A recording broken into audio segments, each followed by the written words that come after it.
My name is Matt Behrens. I'm the president of C3. We're out here today at one of Colorado's largest dairy farms with one of our past clients named Peter. We were first contacted by Peter back in early 2018. At that point, he had been spinning his wheels with the insurance claim that they had from the previous year that involved damage to the property.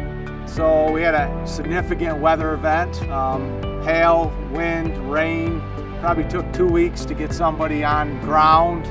They spent maybe a day and a half, and it became evident that they were downplaying the event. So we figured we better start getting somebody to represent us at that point. I called C3 Group. All I did was want what was just to us to get this place fixed back to where it was and keep us whole. C3 Group treated us fairly, and I think we got everything we deserved.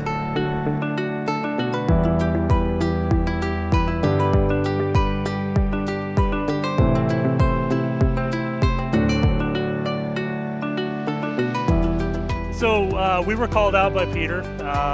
We immediately saw the structural damage. You saw a bunch of the panels behind us that were kind of peeled up. I mean, it was just so apparent that something major had happened. And it was extensive. Yeah, and this facility was, 3 years old, 2.5 years old when it happened. You kind of want to keep it new for as long as you can. I mean, it's got to last a long time. You paid a lot of money for it, so I mean, you've got to keep a nice facility. They admitted that there was hail, yeah, and then told you it's not severe enough. Right.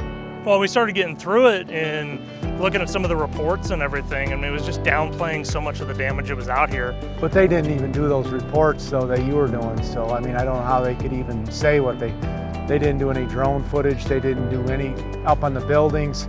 They had none of that done. They came out, walked the buildings, and it is what it is, So not only do you face significant weather damage with 8 figures of damage out here, but then you potentially have another 8 figures of business interruption. Yeah, and then meanwhile you have issues with, figuring out if you're gonna have that market when you get done trying to ramp back up and make production.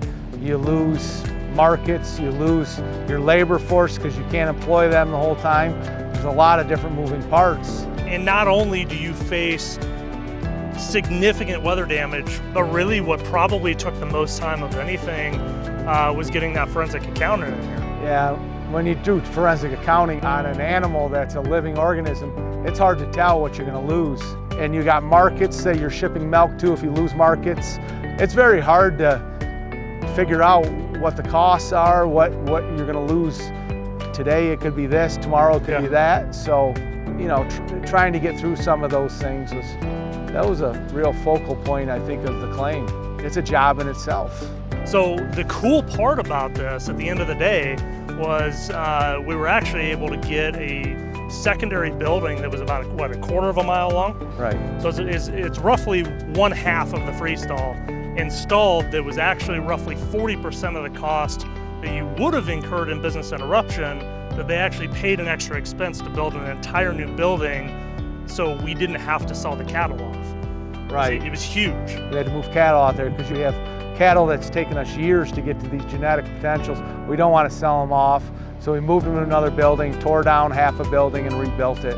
And you have issues with all that. So if you went off and sold them for beef, you would get 2/3 of the value of that cow, and all your lost income. So it's not just a quick decision to make. Yeah, it's not only about getting what you deserve out of a policy, it's also about making sure that we're putting forth options for both parties to make sure everybody comes together in that negotiation. And at the end of the day, you're made whole. Yeah, it's worked out well, but it took some time, and we had to work to get this done.